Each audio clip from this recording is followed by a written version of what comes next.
enhancing collaboration, Kahoot, which are games with purpose that are able to enable recaps and knowledge assessment on the different aspects that we are dealing with. So certainly we see that there is a variety of these digital platforms that we need to use in the efforts that we are making. So now very quickly into the topic. So how do we use these digital platforms to be able to achieve what we want to achieve, and that is collaboration, multilateral collaboration and engagement, but also for advocacy. Very quickly,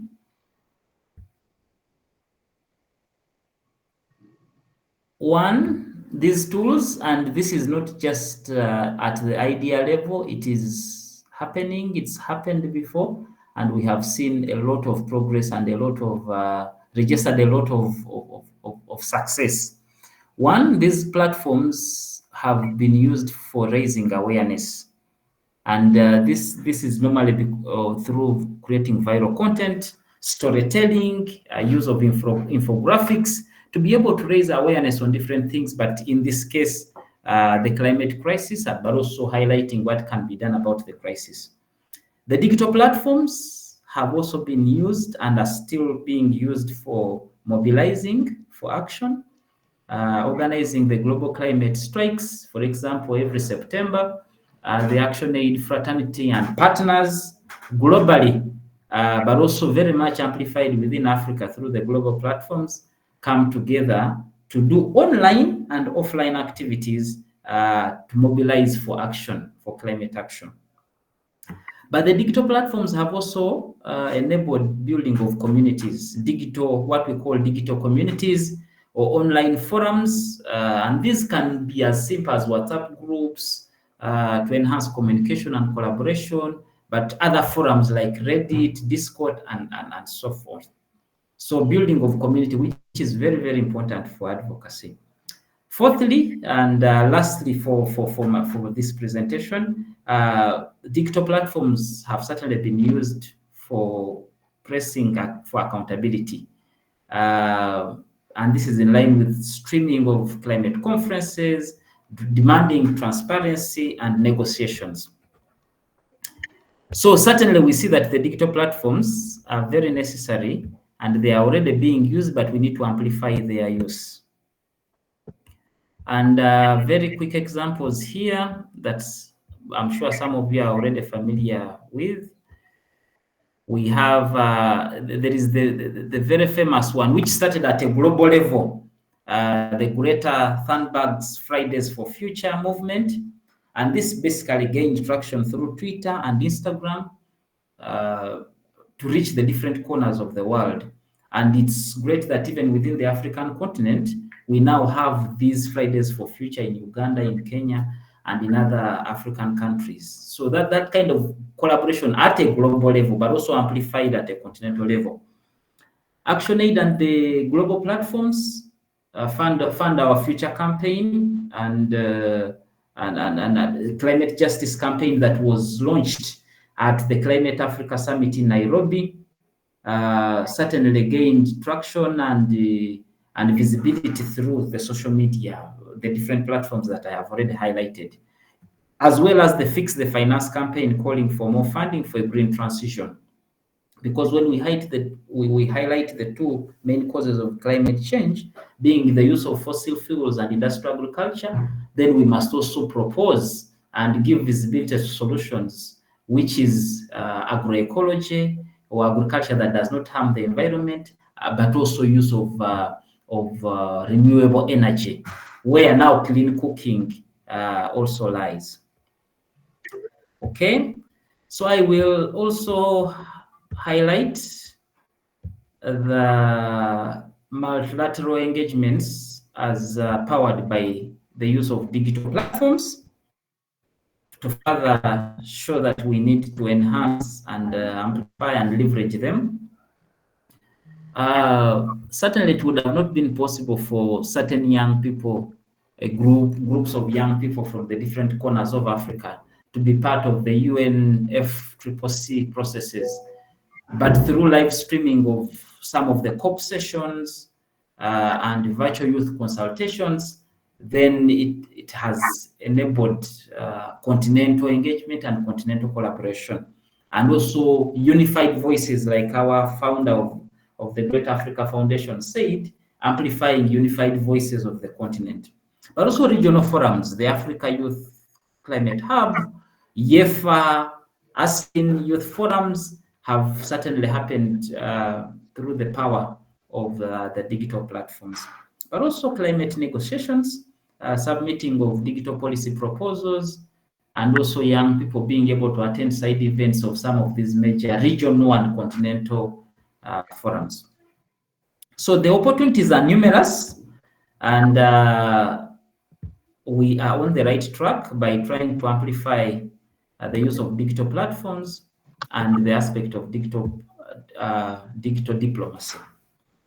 So in terms of opportunities, certainly they relate to what I have already presented, but I can just quickly highlight. So the opportunities, I must state very greatly that empowerment begins from within. Gone are the times where we would sit and wait for a savior to come and save our communities and save the African continent. It is ourselves. We must be able to do what needs to be done to be able to save the continent, but also make the continent as prosperous and create the Africa that we want. So the empowerment begins from within.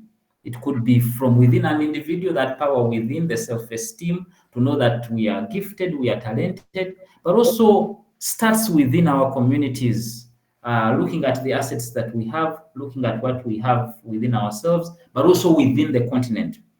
And getting to know that empowerment begins from within, then we can now be able to enhance inclusive participation, the opportunity for inclusive participation. I know towards the end, I will highlight some of the challenges, and the digital divide is one of the challenges, but there is also great opportunity for young people to participate through virtual spaces. You can imagine this particular engagement is connecting young people from across the continent. We are sitting in different physical spaces, but we are in one virtual space. So that kind of inclusion is important, and it's an opportunity. So we must leverage digital platform. But intergenerational dialogue, where we would have no access to policymakers and experts, when they are invited, certainly they are in these spaces, the virtual spaces. So it's quite important. But also the aspect of scalability. It's easy for campaigns to go viral, especially with good graphics, with the right amplification, reaching millions with limited resources. You know, a post creating change even without spending a lot. So I'll go to just my last two slides and then give a conclusion remark. Where there are opportunities, certainly we never miss challenges. There are also still a bit of challenges that we need to address in order to leverage digital platforms for advocacy across and for multilateral engagements. Among the challenges, one, like I had earlier highlighted, is the digital divide. We still have challenges of access and literacy for young people to use these platforms. The urban-rural divide, but also in there the divide according to gender. We see that many more young men, which is a good thing, are able to access and be online, but the young women are still disproportionately not accessing. It is even worse with young people living with disabilities.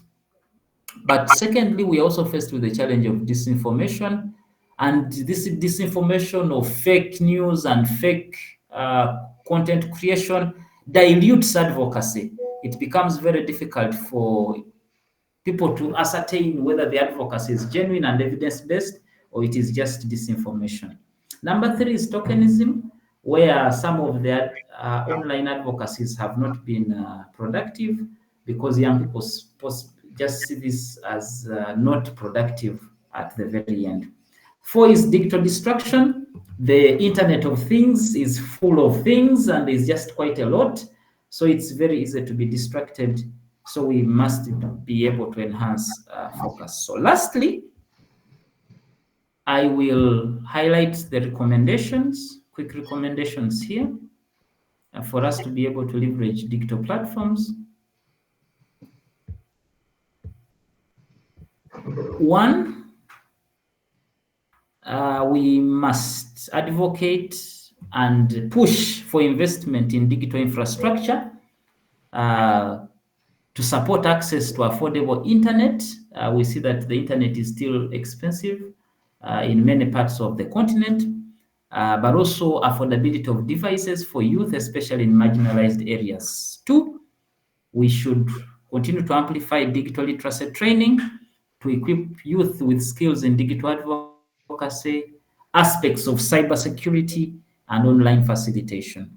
Three, we should go ahead to institutionalize online participation where there is formal recognition of digital youth engagement in multilateral processes, such that we can be able, we have seen this work in the judiciary where court sessions have happened online. We should be able to institutionalize even youth engagements across countries, especially on the African continent, to give them that legitimacy that aspects discussed and agreed upon online can be able to take effect. Four is bridge online and offline action. There is need to link digital advocacy to concrete local actions and policy advocacy. I never conclude my presentations without highlighting the aspect of youth power. So we need to enhance this youth power through what I have mentioned, but it also begins with accepting that we are gifted and we should be able to work together. So I call upon all the African young people to embrace the spirit of youth power, knowing that we are able and we can be able to do it. Lastly, is to basically thank you and wait for questions that will come, I think, at the panel session. So thank you very much, and over back to Sheila. Thank you so much, Mr. David, for that educative presentation. It was very educative and very insightful. To the participants, if you have questions regarding the speakers' presentations, kindly note them down and you'll be given a specific time to ask your questions. Now we'll go ahead with our next presentation. Our next speaker is Bridget Oscar, who will give us a presentation on tech-driven innovation and partnerships. Bridget Oscar Piri is a passionate Malawian social worker and gender development practitioner with over 6 years of experience. She is a strong advocate for climate justice and youth-led innovation, particularly in digital advocacy and clean energy solutions in Africa. Bridget has trained and mentored thousands of young people through various programs, fostering cross-border collaboration and digital diplomacy to address the continent's most pressing challenges. Welcome, Ms. Bridget, to give us your presentation. And remember, you have 15 minutes for you to present. Hi, everyone. Am I audible? Yes, you're audible. Can hear you. All right, thank you. I will also just share my screen.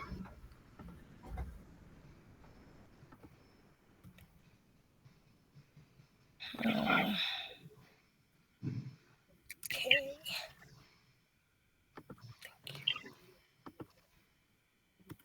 Can you guys see it? Yes, I can see it now. All right. Thank you. Hi, everyone. My name is Bridget Oscar Piri, and I am from Malawi, as I've been introduced.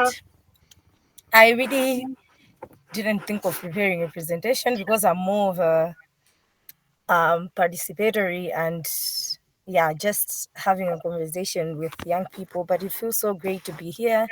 Thank you so much for reaching out to me to be your guest speaker today. And I will be presenting on tech-driven innovation and partnerships in Africa's clean cooking landscape. So I'm going to start by I don't know if you guys can see the pictures that are down that are shared on the screen. Yes, we can see them.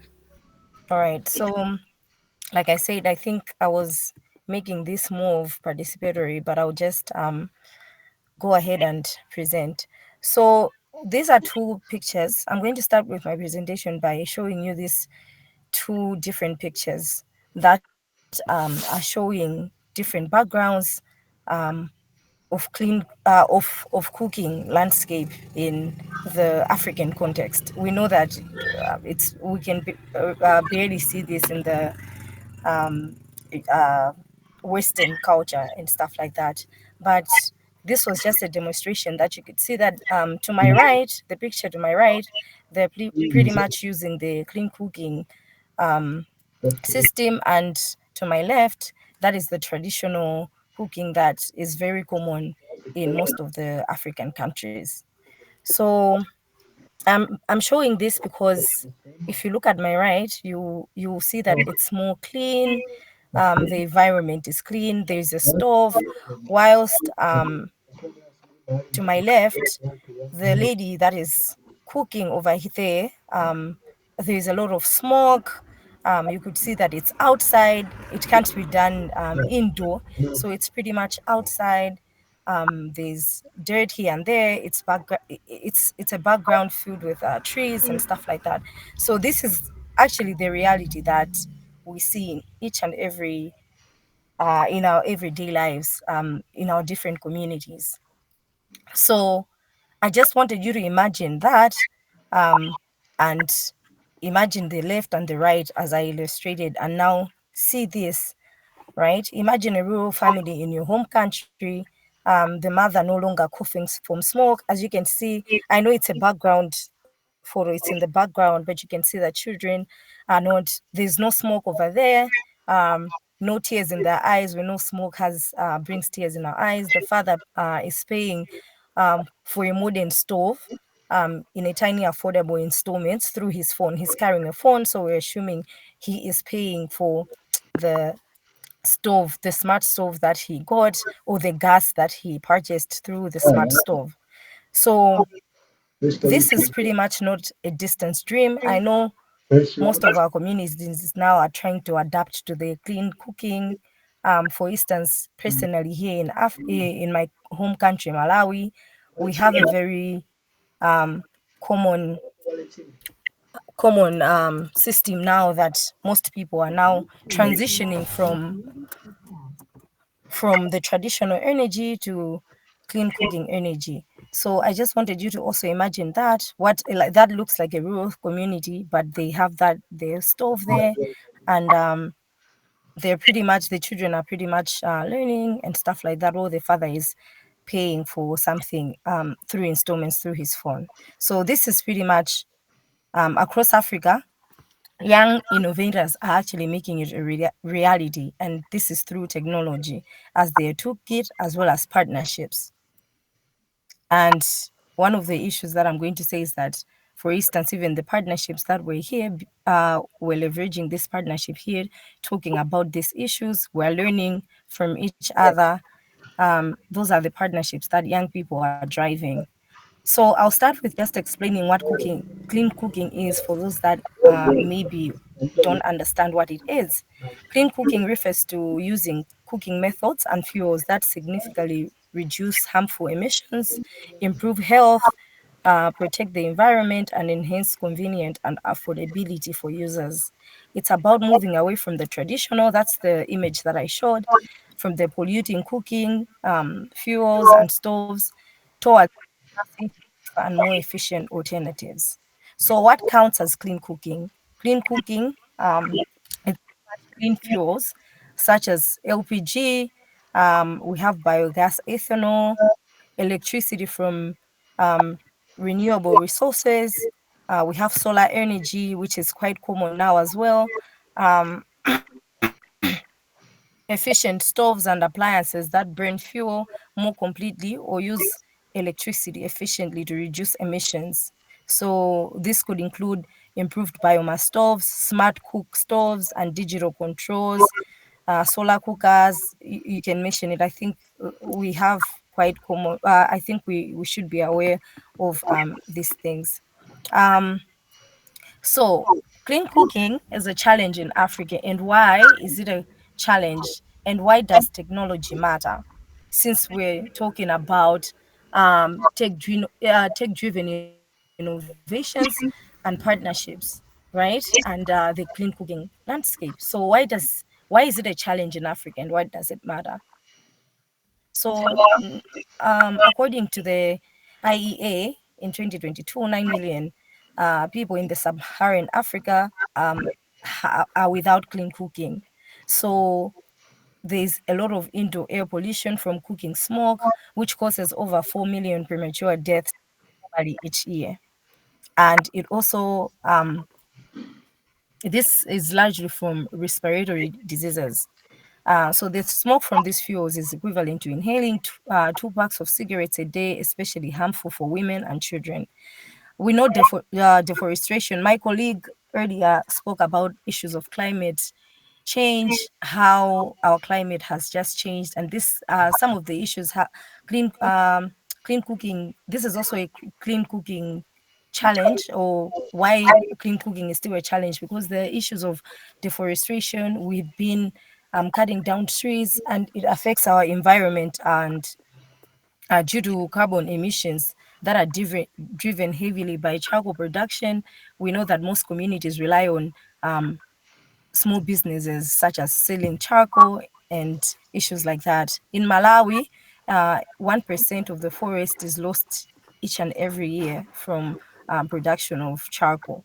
So, also families spend hours collecting firewood and large portions of income on inefficient fuels, which means this is clean cooking is still a challenge because families are still going to try to pick firewood and issues like that, spending hours collecting fuel because they don't have access to clean cooking.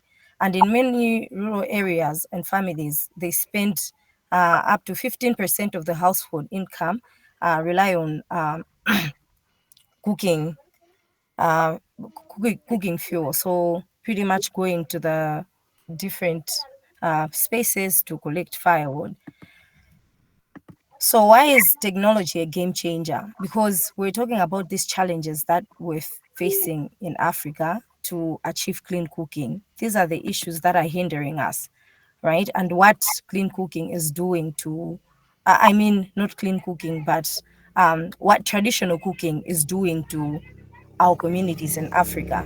Now, why is technology a game changer and why is it important? So, traditional approaches to clean cooking that I've just explained, such as distributing improved um, cook stoves or clean fuels, have made progress in our country, right? In our countries. And they often face persistent challenges that limit their impact. So, I'm just going back to how our traditional approaches to clean cooking, such as distributing gas stoves, clean fuel, they have made progress, but we're often facing persistent challenges that limit our impact. For instance, affordability. We're talking about the use of technology, um, for instance, the gas stoves and stuff like that. You tend to see that most people cannot afford. The reason why people are not um, transitioning to clean cooking is because they cannot afford um, these technologies. So they remain expensive. The fuels remain expensive. Low income households cannot afford.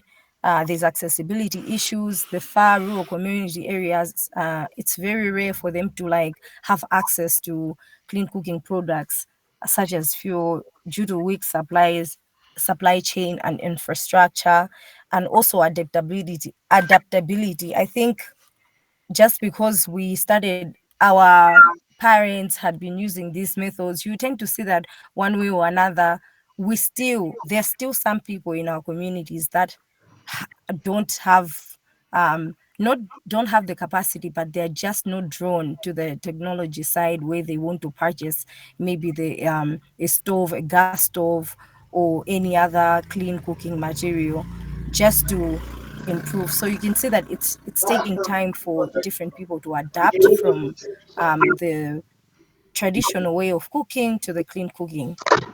So like I said, why is technology a game changer? Technology unlocks new business models, efficient production, and customer centric approaches that make clean cooking solutions more affordable, accessible, and adaptable than ever before.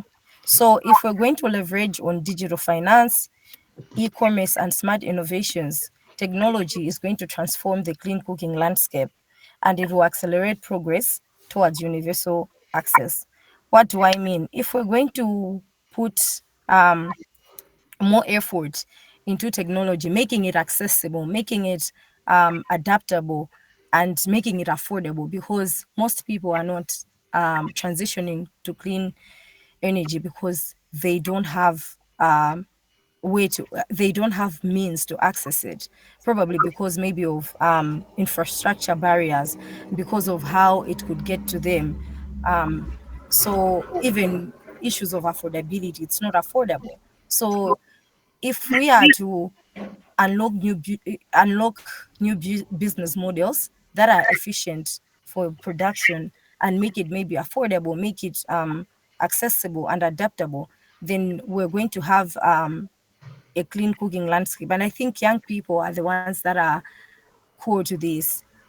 Why am I saying young people are the ones that are core to this? You tend to see that, for instance, I'm going to give examples from my home country. You tend to see that most technological aspects or the clean cooking technological transformation in the communities are usually done by young people. So, for instance, here I have a case study um, that I have researched on. It was from Kenya, where the youth led, it has partnered with youth entrepreneurs. It's not youth led, but it has partnered with youth entrepreneurs to distribute stoves. So you tend to see that even in Malawi, we have people that distribute stoves in households and have made it very accessible through pay as you go methods. In Malawi, we use Airtel Money where you can pay for these things instead of using cash. I think that's why even the first illustration that I showed on the first page was about the man that was paying for, in installments. We have solar energy, different solar energy stoves that are being used through pay as you go. We use installments, not solar on its own as a stove, but also solar as electricity.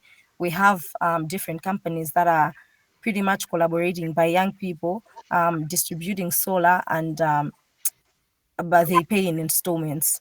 We have one in Blantyre. I think it's called Mwezi Energy.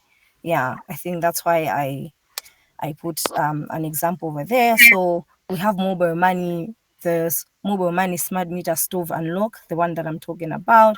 And then number three is also issues of digital monitoring and carbon finance. So examples are from Ecofix Africa, Uganda, where they have a blockchain based carbon credits. So partnerships in action. I'm just going to go through real quick because I see time is not on my side. So partnership in action. For instance, in Malawi, we have young people and researchers at Luana. It's a university that is pretty much doing more on agriculture and also youth innovative different collaborations. So, in, at this university, youth have co-partnered and have co-creating stoves. And in Tanzania, we've heard of the Youth Plus Private Sector, Safi Organic, and Vodacom, as well as Youth Plus Communities Impact Hub in Lusaka, Demo Days. These are just some of the partnerships that have happened in different countries where youth are leading in the forefront, trying to bring in technology just to enhance clean cooking. So I think I've I've spoken much on the mobile money, micropayments, but we can also talk about the social media where young people are scaling through digital finance and e-commerce. So